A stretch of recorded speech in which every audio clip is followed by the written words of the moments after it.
அலைக்கும். Welcome to meme kitchen.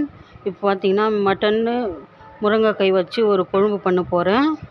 இது தேவையான பொருட்கள் பாருங்கள். முருங்கைக்காய், மட்டன்னு, தக்காளி, வெங்காயம், அரை முடி தேங்காய் அரைச்சி இது கொஞ்சம் பியூரிக்காக தனியாக வச்சுக்கிறேன் நான். தக்காளி அதில் கொஞ்சம் நீங்கள் வேறு எதுனா வேணும்னா போட்டுக்கலாம். இது கருணக்கிழங்கு, உருளைக்கிழங்கு எது வேணாலும் போட்டுக்கலாம். போட்டு நீ செஞ்சால் சூப்பராக இருக்கும். இப்போ பார்த்தீங்கன்னா இது எல்லாம் ரெடி பண்ணி வச்சுருக்கேன். ஸ்டவ்வில் இது வச்சுக்கிறேன், குக்கரு. எண்ணெய் 3 டேபிள் ஸ்பூன் போட்டு வச்சுக்கிறேன். சூடாகட்டும் கொஞ்சம்.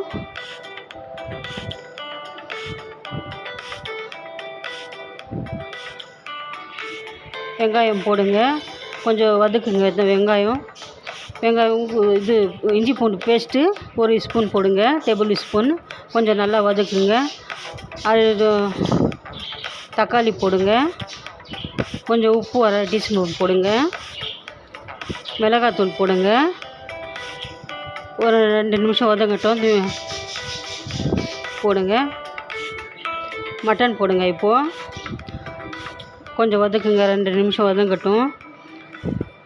கொஞ்சம் நல்லா வதங்கட்டும் ஃப்ரெண்ட்ஸு. கொஞ்சம் இது மஞ்சள்தூள் போடுங்க, மல்லித்தூள் போடுங்க, 2 ஸ்பூன் போடுங்க மல்லித்தூள். கொஞ்சம் நல்லா வதக்கட்டும். தக்காளி பியூரி போடுங்க. போட்டு கொஞ்சம் ஒரு 1/2 டம்ளர் தண்ணி போடுங்க. கொஞ்சம் வதக்கட்டும். ஒரு 2 நிமிஷம் போட்டோம், நல்லா வதங்கட்டும். அது மசாலா வாசனை போகணும். அது வரைக்கும் நாங்கள் தேங்காய் அரைச்சிக்கலாம். 4 சீட்டி போடுங்க. 4 சீட்டி வரட்டும். கழட்டிட்டு தேங்காயும் இது முருங்கைக்காய், கொத்தமல்லி போட்டு கொஞ்சம் வேக வச்சிடுங்க. பார்த்தாக்கா ஃப்ரெண்ட்ஸுக்கு லைக் பண்ணுங்கள், ஷேர் பண்ணுங்கள், கமெண்ட்ஸ் பண்ணுங்கள் ஃப்ரெண்ட்ஸ். இதுதான் முதல் தடவை போடுறது. நீங்களும் உங்கள் சப்போர்ட் வேணும் எனக்கு. கொஞ்சம் பண்ணுங்கள். எல்லாம் போடுங்க. போட்டு கலக்கிட்டு கொஞ்சம் உப்பு கம்மியாக இருந்துச்சு, நான் போட்டேன். பாருங்கள், ரொம்ப கலக்கி விட்டுடுங்க கொஞ்சம் நேரம். ஒரு 5 நிமிஷம் இருக்கட்டும், வெந்துடும் அது. ஒரு 1/2 டீஸ்பூன் உப்பு போடுங்க. கொஞ்சம் கம்மியாகிடுச்சு எனக்கு. உங்களுக்கு எவ்வளோ தேவையானோ அவ்வளோ போட்டுக்கோங்க.